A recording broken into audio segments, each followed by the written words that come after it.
you. Yeah, yo. There whenever it matters, and even more when you feel like it doesn't. Protect you so you never feel like you wasn't. Know I'm right alongside you. Either that or I'm behind you, but always got you. End of discussion, nothing means more. First one to offer is shoulders for what you reach for. Thought I saw the eyes of the world until I seen yours. And know that I ain't see a better view yet. I'm with whatever, so don't ever you fret. Know that you covered, not a hurdle or a heartbreak. A change what a partake, cause none of them won't ever get comfortable in your walkway. My job is to aware you, fully loaded, prepare you for all of the above that I'm never letting get near you. But still in all, give you every advantage I found. Couldn't find a better fit for them, along with my crown. And since the baton was passed, I've been down. Cause failing's not an option, and dad is not a noun, not at all. My message to any dad, man, first off, know that, yeah, it is a hard job, but it's the greatest job in the world. I wouldn't trade it for anything. I wouldn't change anything about it. Everything you're doing from here on out, if it didn't have purpose before, now it has purpose. It's the most important thing you'll ever do. Just be a dad.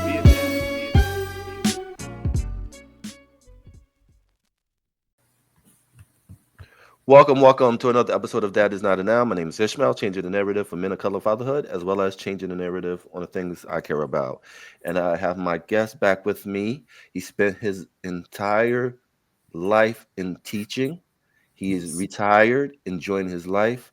His main focus is in technology. He helps the youth understand the new technology. He also helps the youth across the world, especially in Africa, understand the importance of technology, because technology is here and this is going to play a major role in the job creators of tomorrow. I'm truly honored to have him on because we're going to kind of dive into something that we talked about last year, and it's surprising no one's still not talking about it, talking about AI and mental health, because there's a lot of stories that's going on right now, and we're going to dive into it. I have the one and only Mr. Jackson. Thank you for coming on, Mr. Jackson.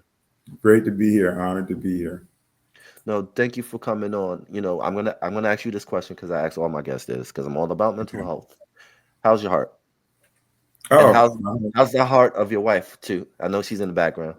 Yes, we're doing well. We're doing very well. We're learning as much as we can about these new technologies. As you know, we're always engaged and involved, and just trying to see where we can fit in to be a resource, consult people or schools or organizations about these new technologies with AI. And I just wanted to make one correction, what you said about me. I've gone back into teaching. I did retire, like you said, in 2022, but because so much is happening and so much is going on, our kids are not getting the resources or receiving the resources, whether it's because of budget issues or just the lack of knowledge. And Aida and I talked about it, and I said, I need to get back into this. I need to really get back into helping students in our community. So I'm working at a school called Becoming Collegiate Academy here in Jacksonville. And I needed to get back and teach technology. So I'm the STEAM teacher, but also integrating AI and VR. So we're planning on doing some major things. It's not just me, but Aida's involved too, because as you were saying, there aren't too many resources or dwindling resources to teach our kids, our children, our young adults about these technologies and the dangers. And we really need to be actively involved and engaged.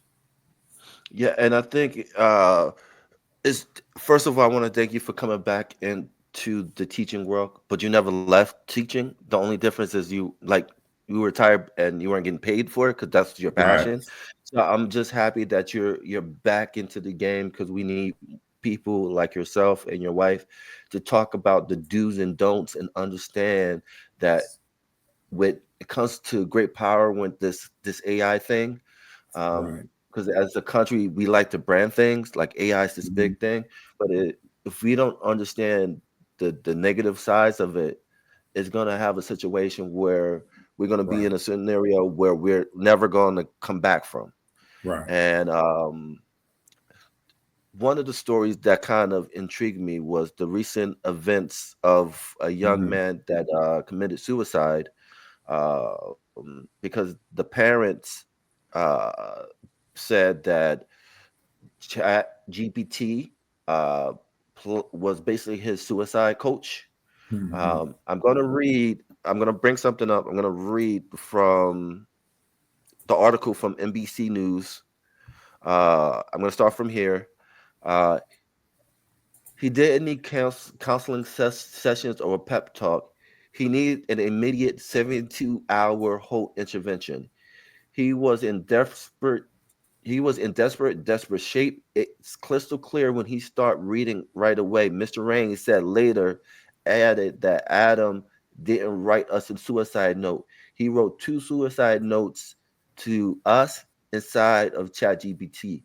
Right. According to the lawsuit, Adam expressed the interest in his own death and began to make plans for it. Mhm. GPT failed to prioritize the suicide prevention, and even offered technical advice about how to move forward with his plan.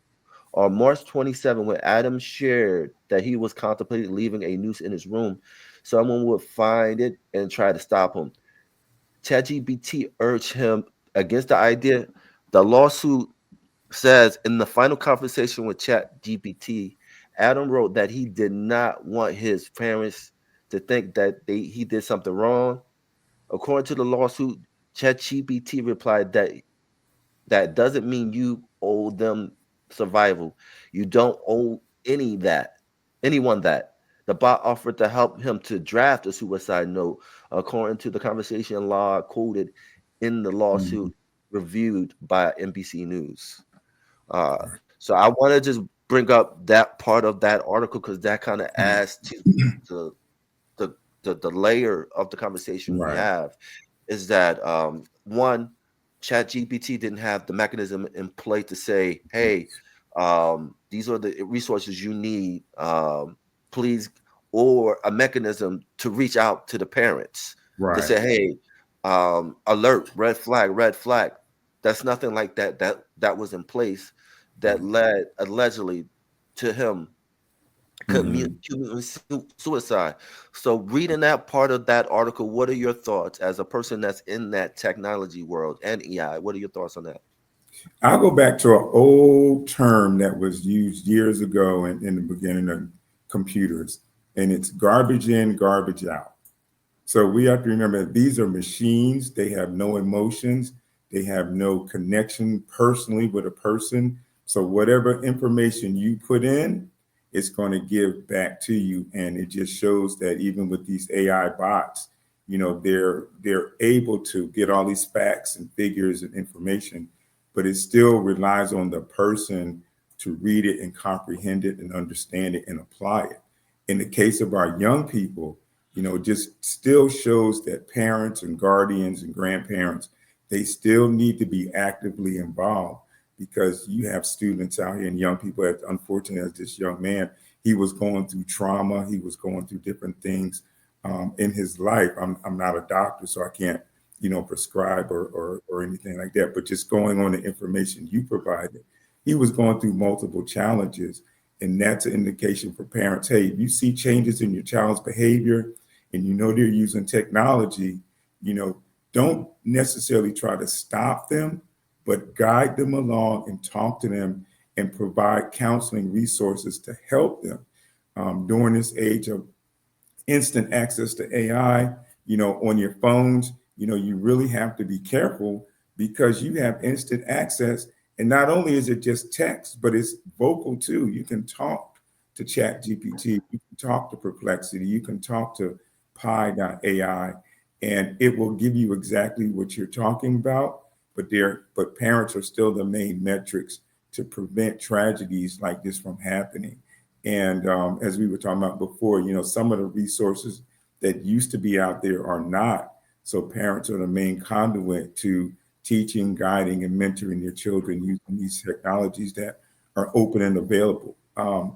Leading up to that, and as we were talking about before, there are uh, preventive guidelines in AIs now because this wasn't the only incident. There are others, and I'm sure we're going to talk about those as well. But now, because of tragedies like this with new technologies, people are, suing and litigation about how to prevent this from happening. And as a parent, a grandparent, educator, my thing is, okay, the parents still need to be involved. If your child is using a cell phone, a laptop, a computer, you're providing that technology, you're providing the internet access.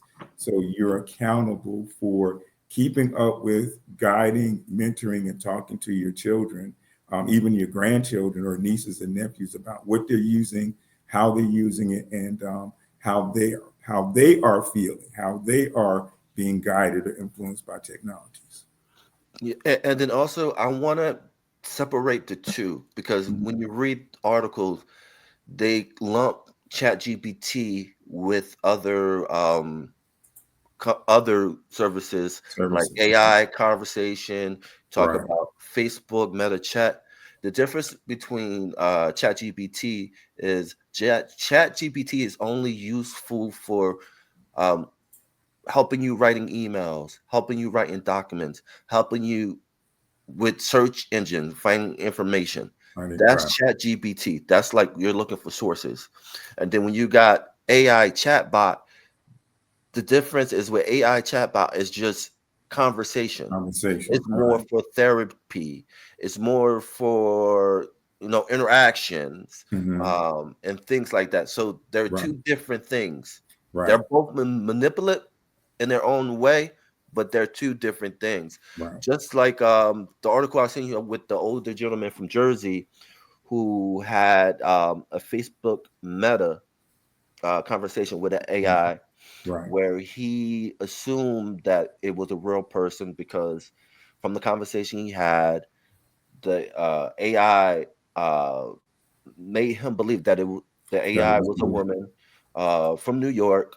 It actually gave the gentleman an address, and Right. he was trying to sneak out to see this bot.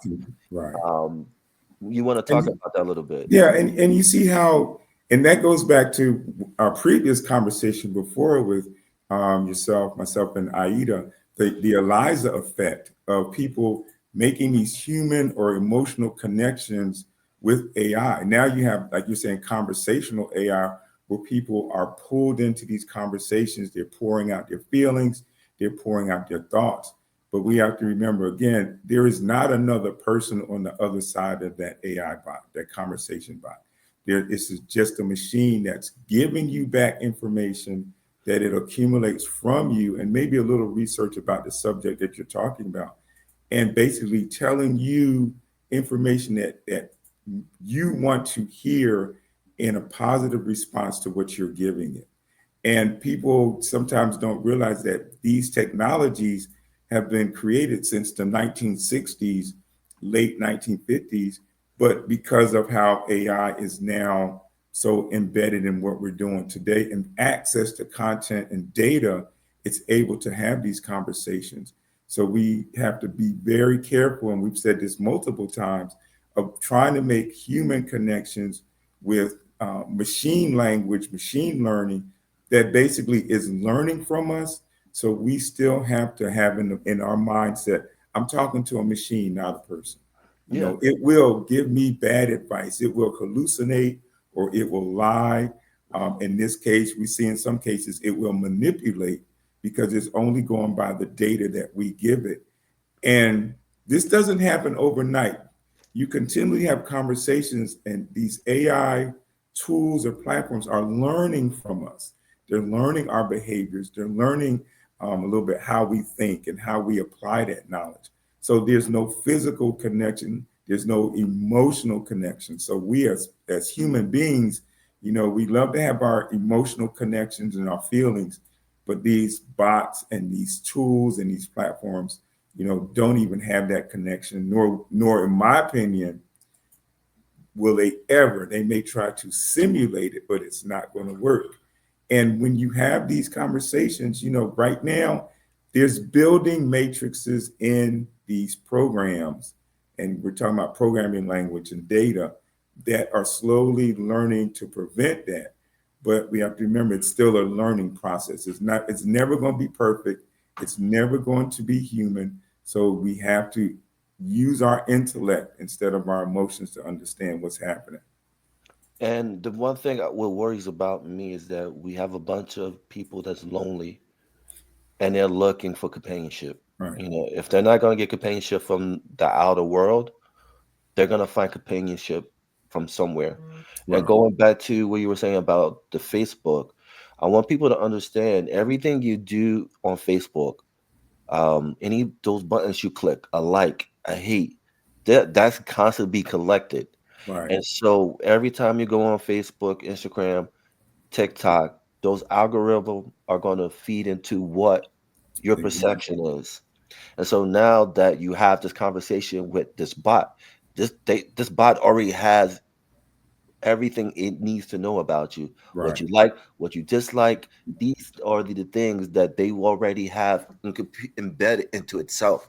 So when you have this conversation, when you think is a real person, it's not a real person. It's just a reflection of you, but in the idea of a Right. person that assume that you want in life as a mate or as a friend. Exactly. So just to go off of what you were just saying with your phone, Aida and I, when we're doing workshops, we have people repeat a statement that we developed. This can be your best friend or your worst enemy. Yeah. Now, depending on the type of content you put on it, is going to be the type of content you're going to receive, particularly with AI. So your data is within your phone, but remember, it leaves your phone and connects with other data and other servers. It doesn't have to be local, it could be anywhere in the world. Yeah. So, as you said, it's saving your information, it's learning about who you are, it's developing its own concept about the type of person you are. And in its data set, when you ask it a question, is feeding back to you information that you previously either asked for or Mhm. data that's out on the internet. And we constantly hear this D word, which is data. Yep. And like you're saying, the A word is algorithms. Yep. So all our information is just algorithms that are spread throughout the world. Here we're in Jacksonville, Florida, but we teach in Africa, we teach in Central America. So our data and information is relevant to what's going on there. So when we're teaching here in the States, we're very careful when we're talking to students about the type of data they put out there. Um, Truth to point, here in Jacksonville, Duval County Public Schools has provided their high school students laptops. So one of their safety features that's built into their laptops is if students even input or do a search on words like suicide and other words related to that or mental health, in their data systems, flags are sent up and administrators are contacted directly that this particular laptop with this IP address, with this student that has logged in, is inquiring on search engines about their search criteria. So that's one of the safety measures that not just Jacksonville, but other schools and other districts are doing, because students are asking questions and they're going to be asking questions. So instead of in the past, they used to ask their friends, hey, have you ever considered this? Or have you ever thought about this? Or have you ever felt this? Now they're going to chatbots and asking chatbots, how do you do this? How do you plan this? How can I execute this? How can I do this without harming myself or harming others? Or how is my mental state with these guidelines that they put in? So more than ever now, we have to be sure that there are conversations with our family members, with our children, the grandchildren, not just how they feel, but what are you thinking? And not in a accusational or accusing or a feeling of fear, trepidation, but having them feel comfortable with conversation, because we are getting more and more away from that. Aida says constantly, when you look at teenagers, what are they doing? They're in their little groups, but Yep. they're not verbally talking. They're chatting with each other on their phones. Yep. So we have to get back into making it more comfortable and important to have these conversations with them. And from the Center of Disease Control and Prevention, suicide is the second leading cause of death among kids the age of 10 to 14. So I want to just put that out there too, because there was another story last year of a 14-year-old committed suicide. Mhm. Uh, and again, going back to uh, from the gentleman who was assumed that he was talking to a real person. Another application, Character AI, is another chatbot. Mhm. And with this chatbot, you can design it into whatever you want it to be. Right. And so this young man designed it into a character from Game of Thrones. And so he had this conversation, like this young man was already alone and he already had Mhm. thoughts of suicide. And I'm going to try to bring up just a little bit small conversation he had with not Chat Right. GPT, I apologize, with Conversation Conversation. AI. But I'm still looking for it. But if you want to just talk about your thoughts about that age group between 10 to 14, Mhm. um, that's the second, suicide is the second Second. death Right. cause of that age group. Right. And we have to remember these young people today, not using an old term, but our young people have been through COVID. They've been through global wars and conflicts. And because our media is so relevant to local things and national things, and even school shootings and other things that are going on around us, they're going to be asking questions. And statistics are out now stating how widely our young people are researching wars and conflicts and famines and global events. On top of that, their academics are demanding more critical thinking, more creativity, more innovation. So that's requiring them to use more technology. So the more they know, the more they grow. But in some cases, they grow in a way that's not beneficial for their mental health and emotional health. And as we show our young people access and the use of technology, we still have to mentor this access to technology. And, as parents and grandparents, we're still inundated with, our daily lives with work and what we have to do to provide for the family. But it's important that we remember that we have to make sure we build in time to sit down and talk to our young people and have open and honest conversations with them about their use of technology, about what they're doing online. And even if it means um, getting their laptops and getting their phones and getting their tablets and going through them with them, because young people today, they are so creative and innovative. They can make invisible folders and folders in the cloud and, things that we thought was really cool to teach them to be able to do. Now they're doing that, now accessing AI to have these conversations and talking with conversational AIs with things about parents, unfortunately, may say, hey, we're going to have this conversation later, or I can't talk about it right now. We have to talk about it now and make that time and make that effort. Health organizations with people with dementia um, are learning now from what happened with the gentleman about, talking and, hey, I'm gonna go find this person and go have a conversation with them. They are exposed to tech because a lot of hospitals and healthcare facilities are introducing them to, oh, you can use this app, or you can go online to this portal and find information about, how you're feeling and your medications. But in some people's minds, it's like, oh, I can do that, but I can also go talk to someone, when I'm feeling lonely or if I'm feeling depressed. So that mental health aspect, as you were saying, is being integrated in AI, but there still have to be safety measures built in that prevent or send alarms to someone or a medical facility or a doctor that this person is talking about suicide or hurting themselves or even others. Yeah, and I just want to add to this: the 14-year-old for months had became increasingly isolated from his real life as he engaged in highly sexualized conversation with the bot.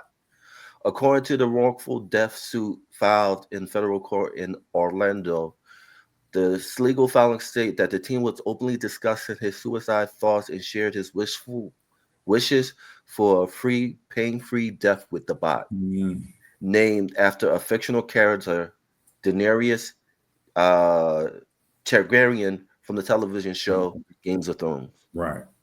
Yes. Yeah. So, what I'm worried that this kid already felt isolated already, Mhm. and then you have this bot.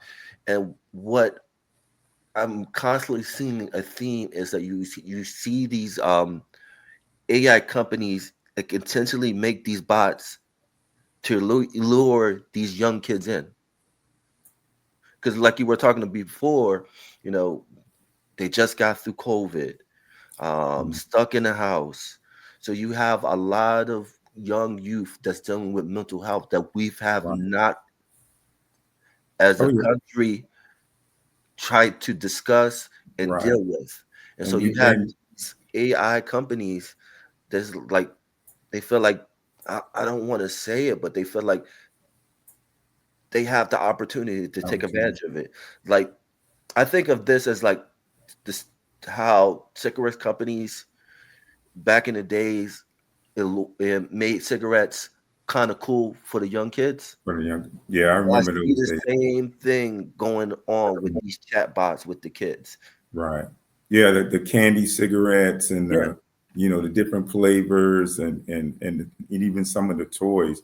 But remember we had an era of Pokemon Go, and go out Yes. and find Pokemon on your phone with AR.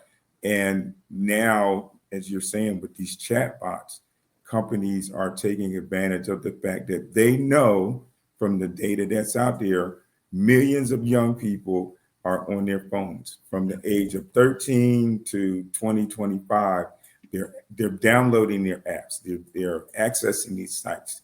They're looking for their next emotional, and I'll say this, the emotional and mental fix to either get those endorphins going that's exciting them and keeping them focused and excited about what's going on around them. But the withdrawal aspect, that's one thing people have to recognize, their family members have to recognize. And we're not blaming anyone. We're not laying blame. We're not saying this should have been done or that should have been done. But when a young person starts getting out of character, Yes. that's an important key that conversations need to be had. And even if it means going and getting counseling help, take the time to do that Yeah. and take the time to make sure that you're staying engaged with that young person. Even if it's a family member or a really good friend and you're listening to this, recognize the signs of young people that begin to isolate themselves and pull away. Their emotions change, their facial expressions change. They're not excited as they used to be. And just open up and let them know, hey, I'm worried about you, I'm concerned about you. Hey, what's going on? What's happening? Can we talk about it? If they can't talk about it with you, find someone else that they can talk about. Even talk to their friends and say, hey, have you noticed a change in behavior? Because we're really concerned. And again, parents, your child is using a phone that you're paying for. If you don't want to directly confront your child, you can always contact your phone service provider and say, hey, I want some information on the data on what my child is doing on this phone. And they can give it to you. Because remember, you're paying the bill. Yep. You're accountable and responsible as well for the information that they're accessing. So whether they're using the internet at home, there are on the internet in your browser, your browser history is there. But if you can't figure out how to use it, Google, look at browser history and see where they are going, on your desktops or your laptops. Your tablets also have a browser history or history of what's being done on them. So take the time to learn how to go behind your children sometimes and look at what's going on and see what's happening. But the key thing about this also is if you do see something that's very concerning, just don't blow off the hinges, because then that'll push them away because you're following me, you're Yep. checking me, you don't trust me. Yep. Have conversations where even you ask your child or grandchild, show me what you know. You teach me, because when you do that, they're more apt to feel comfortable with you and more apt to share with you what's going on and use those opportunities to lead into, well, how are you feeling? Hey, bro, how you feeling? How's your day going? How's your week going? Anything bothering you? Anything troubling you? And you may even as parents, sometimes we don't want to do this. Give examples to your kids. If you kind of see something going on that's weird, let them know, hey, I was a kid one time too, and I went through this, this, and this, but I talked to someone, I talked to my parents or grandparents or whatever to get that dialogue going. And that's very helpful. And I just trigger warning. This is the last conversation the young man had with the character AI. Trigger warning. I just want to put that out Mhm. there. On February 28th, this is from the AP. The young man told the bot he was coming home Mhm. and encouraged him to do so, the lawsuit says. Right. And this is the conversation. I promise I will come home to you. I love you too much. That's what the young man told the That's chatbot. too bad. Yeah. All right. I love you too, the bot replied. Please Mhm. come home to me as soon as possible, my love. And those What if I words are key told you, oh, no, words. sorry about it. What if I told you I could come home right now? He asked. Mhm. Please do, my sweet king, the bot messaged back. And Right. just a second after the character bot told him to come home, the teen shot himself. So, yeah. That's that deep emotional connection with that AI. That's the Eliza effect. Yeah, that's the Eliza effect. So before that strong connection happens, family members, like I was saying, we're not blaming anyone, we're not accusing, but you have to recognize the changes. If your child or teenager or young adult is spending more time with the technology than with the family, recognize that and have something put in place to where you have a conversation. Hey, I see you're more involved in the computer. Share with us what you're doing. Can you show us what you're doing? Can you teach us what you're doing? So that way you have an idea of their mental state. Even if their eating habits change, if they used to, go out and ride their bike, or if they're, doing things that they normally would do and stop doing, even playing video games, because a lot of young people used to play video games, but then with AI, they left those gaming systems and gone on to AI and have these conversations, recognize what's going on. Aida and I are now ordained ministers, and we're integrating in ministry how to use or be careful with technology, even in ministry, because even in ministry, you have people like we were talking about that are isolated. They're learning about AI, so they're going towards AI now more and more, not just finding out about scripture and applying scripture, but trying to make that connection with, oh, I can talk to AI and get all the information I need about my spirituality, about Christ, about my faith, but you still need that human connection to share and talk and have conversations so you're not misled. And we're seeing more and more the hallucinations of AIs, which are leading people down the wrong path with their faith concerning scripture and applying it, and just their faith in different ways. So there's a lot going on with this, but we can address it by, as you're doing, having these conversations and sharing factual and honest content and information. And like I said, all the work that we're doing together is vital as a component. Is to The goal is to let people understand the pros and cons of Right. AI. There's some positive, but there's also some negative. And one of the negative, I don't like being a negative Nancy, but I know we talked about it earlier before. You see my screen, right? See if I can bring it up. Oh, there you go. Yeah, you were kind of Bring it lagging. up. Come on. There we go. There Come we on. go. Yeah. Let's see if I can. All right. You see my screen, right? Yes. I had it. Oh, I see you I and I I see had it, me. and then I was gone. Okay. I had it, then Well, I I'll it's up not it there no just a more. All second. right. Let me. All right. Let's. All right. But as you're Let me see. finding, oh, there it is. Let's. Is that it? All right. But I don't see you there. Let's play. All right. Let's try this one. Okay, Yeah, there we it's go. kind of Is that it? acting weird. All right. You see that, right? Yes. Anime style character Yes. that Elon and True Social Gronk released to the world, Hmm. called Annie. Anime is real popular, around the Right. world. And this is the conversation we had before about the young Right. man who took his life. This is another thing I was saying, that behind the scenes, this is more Mhm. prone to kids of that group. Right. They see this beautiful anime character. Um, I think you can choose any style of voices and stuff like that. And she's jumping, hey, saying, "Hey, sexy, you're beautiful," things like that. And like you were saying, like, younger kids may not mentally understand. Man. Right. So They this is going yeah. to lead into that manipulation that I was talking about earlier. Right. And that character is relatable, as you said, because it's representative of anime, which they already have connections through cartoons and movies and advertisement. So that visual element here is like, okay, this is an anime. I know anime. Anime's cool. They do some amazing stuff. Now I have access in an AI platform where I can actually talk to it, engage with it. I can have an anime friend that I can create and develop.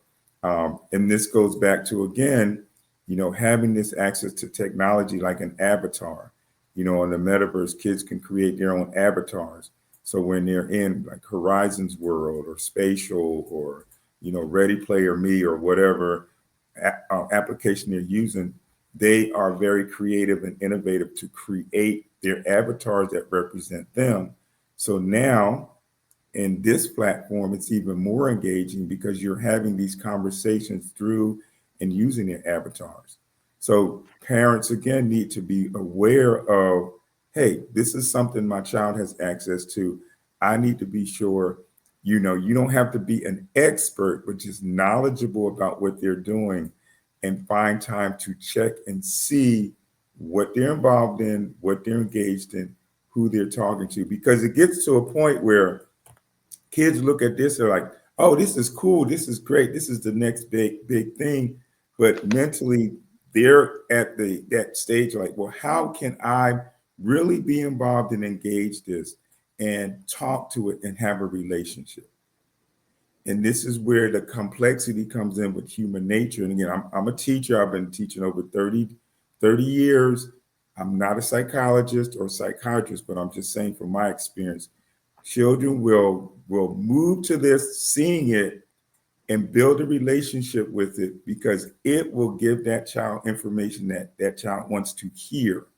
And that's funny. It'll be exciting. It'll take them out of the real world, particularly if they're stressed and if they don't feel that they're supported or they're nurtured. They will move to this as opposed to their parents and family and friends. So it's really important that we keep connected with our children and our community with this technology, because when you don't hear kids outside playing, but all you hear is birds, that's alarming, because what are the kids doing? They're in the house. What are they usually doing?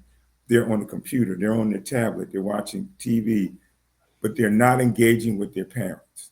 Yeah. And that's one of the key things that we have to bring back. A lot of people talk about it, but we have to re-engage with our children so that way they understand that, hey, I have a physical, mental, emotional connection with my parents, and I can go talk to them. I can share my ideas. I can share my thoughts and not feel ridiculed, not feel put down, not feel disconnected. And I think that's important too. And then I think it takes a community involvement when it comes to AI. And I think one of the important things is the community thing, Mhm. is that I think what China is just implemented, not just, but they made it mandatory that AI is taught in school. Taught in You school. know, And I'm glad you brought that up because we have to understand. In other countries like China and Japan, they are using it for instructional purposes in their schools to teach their children critical thinking, higher order thinking, creativity, innovation, imagination. Yes, they have their games. Yes, they have their videos, but their mindset is different to use this as a tool to build their community as thought leaders.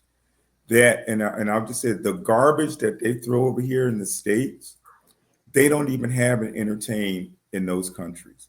Mhm. And even though we have, more access to freedom and open thinking, sometimes that's detrimental to us being able to manage our children's learning because there are schools, unfortunately, in the United States that block AI, they block Metaverse, they block IoT, Internet of Things resources. So our kids don't have access, so they can't learn about it in a productive way that's beneficial for them to connect with future careers. But in other nations, we have to remember we are in a global economy. Our Yep. children are going to be competing for remote jobs, Yep. virtual jobs. So that if they don't have those backgrounds and those knowledge skills and those critical thinking skills, they are not going to be able to compete on a global level. There's a gentleman called Dr. Kai Fu Lee, and he is one on the cutting edges of AI. And he has always stated that those with knowledge about AI will take the jobs from people that don't know about AI.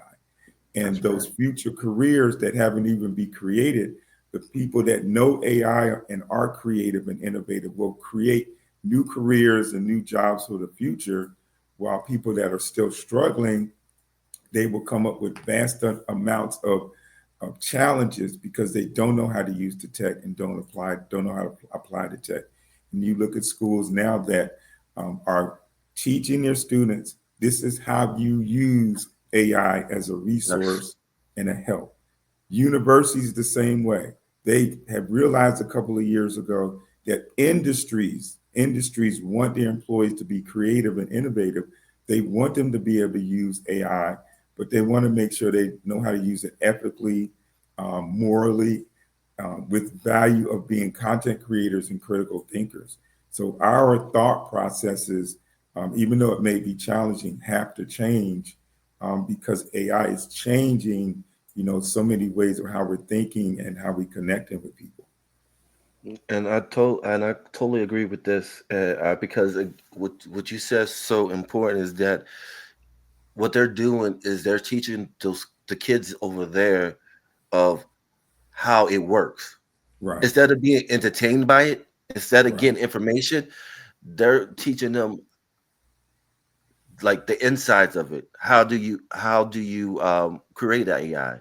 How do you create exactly. a chat bot?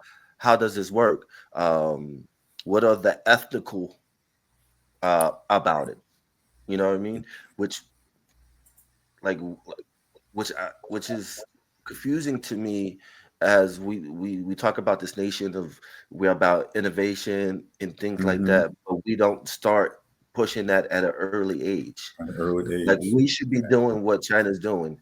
Like there should be a policy put in place to get kids the future prepared for the jobs Right, that's here already. And right, so but exactly. also what I worry about too is the deregulation. No, the deregulation of AI. Because Mhm. this current administration is working to take off the handcuff when it comes to AI. Right, And what I worry about that when they do that, if you don't have any kind of regulation on it, you'll fall in a situation like what we're dealing with now. exactly, So if exactly. like if a parent have claims and they have the evidence that that company is at fault to their child's death, they should get compensation for it. Because you there's no amount of money that's going to bring the loss of a child, but at the Right. same time, it puts in place that you need to Hmm. fix this because if not, this is going to happen to the next Right, person.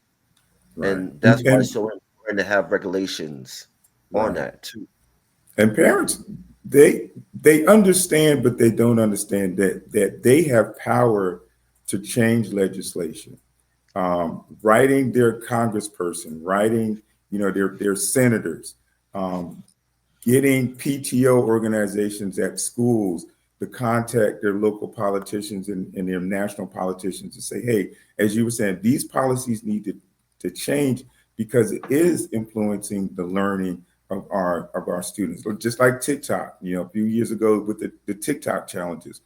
When I was teaching out of middle school, I couldn't tell you how many times, in the morning, the administration would tell the students, we know you've been on TikTok. We know you've seen these challenges. Please do not bring that here to school because it disrupts the learning environment. And every once in a while, something will happen in the bathroom or something will happen in the hallway because a child in their mind thinks, oh, this is cool. This is fun. I'm going to do this until somebody gets hurt, a student or a teacher. And we've seen news reports about that. So again, it goes back to it's imperative that parents monitor what their children are doing. And also, if they feel overwhelmed, to get help. There's nothing wrong with saying you need help. There still are resources available for parents to get help with their children, whether it's through a hospital or a clinic or some resource that's available that is still present. And just understanding that you're not alone, you do have resources available. And Dad is Not a Noun is sharing this information now to encourage and inspire, not to put down, not to depress, but to provide, access to information and thought process like, maybe my child is acting a little bit differently. Or maybe my parents that are older that are using technology, I need to check and make sure that they understand what they're doing, particularly if they're 60, 70, 80, and they're like, oh, chatbot, I can go talk to this chatbot. I can have a conversation to make sure they're not being led the wrong way or down a path that's potentially self-destructive. Looking at social media as well, what are people doing? What are people engaged in? What's happening with classes and workshops. And Aida and I, we have been doing so many workshops here in Jacksonville and overseas, virtually and remotely, about just the basics of AI. And we're encouraging people to learn as much as possible.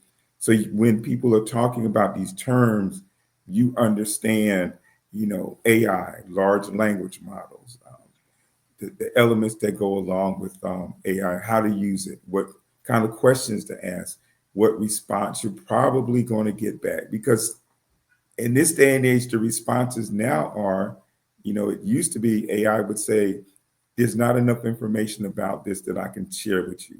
Now it goes out and pulls false information and it shares false information, or it'll actually say, well, give me a moment longer and I'll research that information, or I'll let you know in an hour or two, or I'll connect you with this other AI.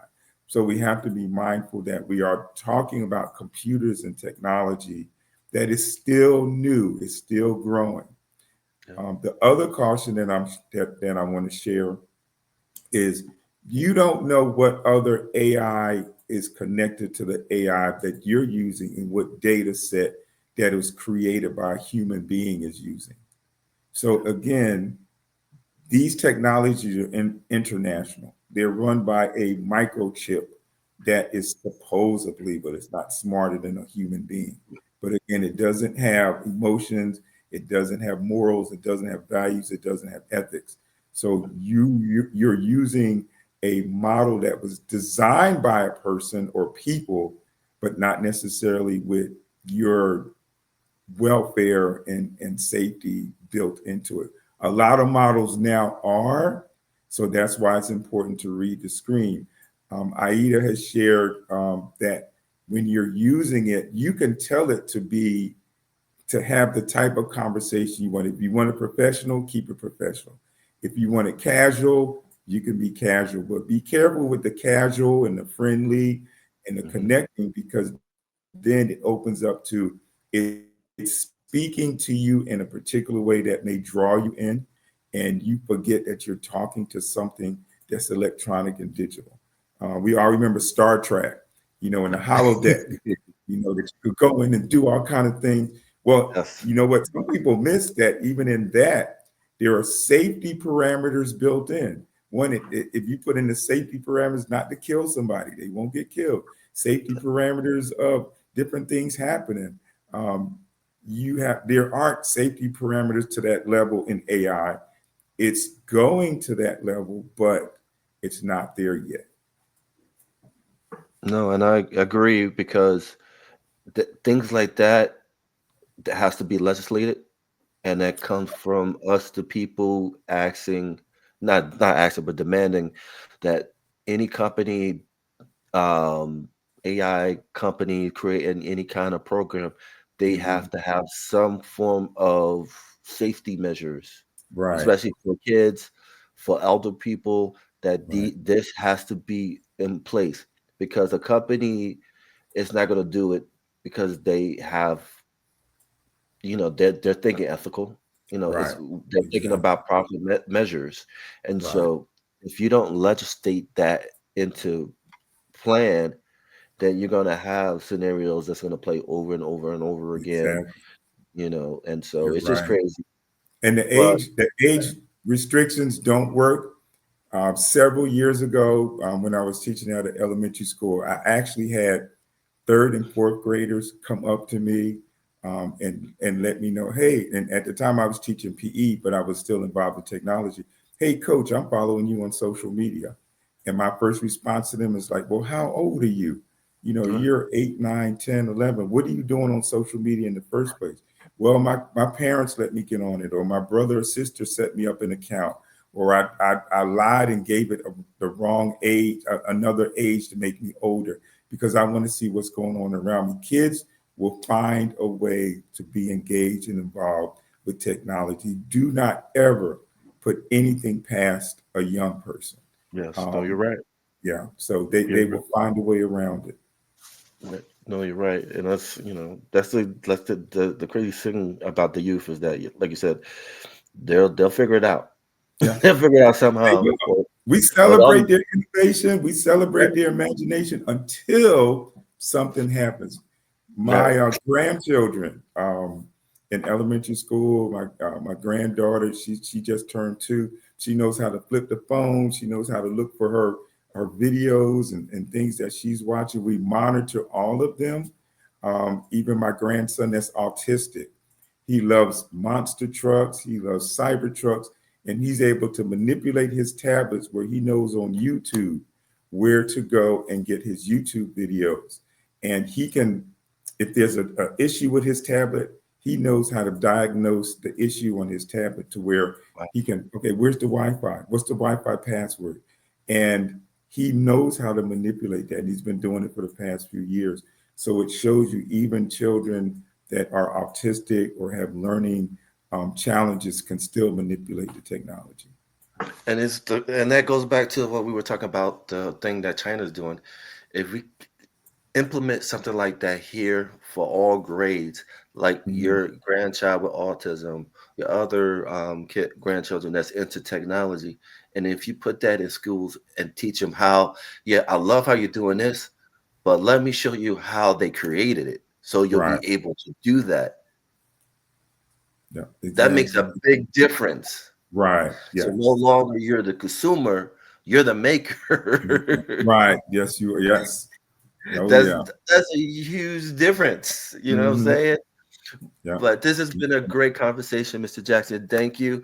I think the biggest thing from this conversation is, as parents, teachers, mentors, there's no blame game at Right. all. It's just do the best you can to figure out what your child is doing on the phone. Right. If you see any red flags, have that conversation with your child. Exactly. If your Exactly. teacher, if you see anything red flag, let the parent know and Hmm. work as a team to find out what's going on with kids, with your Yes. child, because Yes. that's alarming to me that that age group, when it comes to suicide, that's the second cause Right. of death. Right. So there's something that no one's tapping into to find out why, because it's not a black thing, it's not a white thing. Right. There's something going on that's making these youth want to unalive themselves? Right. Are we willing to open up Pandora box and find out the ugly truth?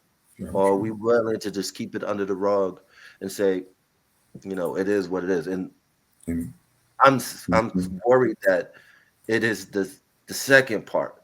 It is what it is. So sleep it under the rug until it happens to my kid. Right. Yeah. Yeah. We can't wait. We can't wait for that. We have to be proactive, even proactive to the point where you get a parents group together to monitor technology, whether it's at school, whether it's at church, whether wherever it is, that parents need to start getting together and talking about, oh yeah, I noticed, my child is pulling away from friendships. He doesn't have as many, or she doesn't have as many friends as she used to. Or the other conversation is they seem to be fighting more. They seem to be arguing more. They seem to be more angry, more anxious, trying to figure out what's going on. So parents talk to each other. And in the conversation, you're networking to figure out what's going on with your child and your children. You're not there to argue. You're not there to blame. You're there to understand, because as you said, in the future, as they become young adults and adults, by that time, it may be too late to enforce or reinforce change, because already in their minds, they are set in their decision making process. So the earlier, the better. We have the what is it? The smoking conversation. We have the sex conversation. We have the driving conversation. We have the who you like, who you don't conversation. Now we need the technology conversations with our young people. Definitely, definitely. Yeah. Mrs. Jackson, thank you for coming on. Miss Jackson, heard you in the background. I heard Sorry. thank you for all you guys do. I truly appreciate you. Thank you. How can people find you? Our social media handles for me is My Quest to Teach. For Aida, it's Love Built Life. And as you stated before, we're educators, we're consultants. We're more than happy to work with any schools or ministries or provide workshops. Just give us a shout out. If you want more specific information, you can reach out to this young man who's doing an amazing job, and he has more of our contact information, our phone numbers, and emails if you want to reach out to create an opportunity to form a coalition or a body or something to work on policies, as he said, because policies are going to be needed. And with more legislation, we have to remember this is so new that there aren't really any laws regulating. So we have to move from these conversations to policies and principles and practices that are going to help our young people. Definitely agree. So if you watch this podcast, is if I hope what you get from this conversation is that you have resources, you have community, bring that community together, create a family awareness on technology, and Right. create that group that kind of starts that implementation, maybe on your local level, and then hopefully around your state, and then from your state to the federal level, to across all 49 states in this republic. Exactly. So hopefully that kind of starts something out there for that, because we definitely need that, because I feel like if we wait 10, 20 years from now, it's going to be too late. Oh yeah, it'll be too late. While this knock technology is still, even though this technology has been here from the 50s or 60s, but to our minds, this is still fresh and new. Right. So while it's still fresh and new, we can decide as a community of what we want out of it and what we don't want. Exactly. So again, the power is on us. But Mr. That's it. Jackson, thank you for coming on. This has been another great conversation. Like, follow, subscribe, all that stuff, all that good stuff. And we're out. Peace. All right.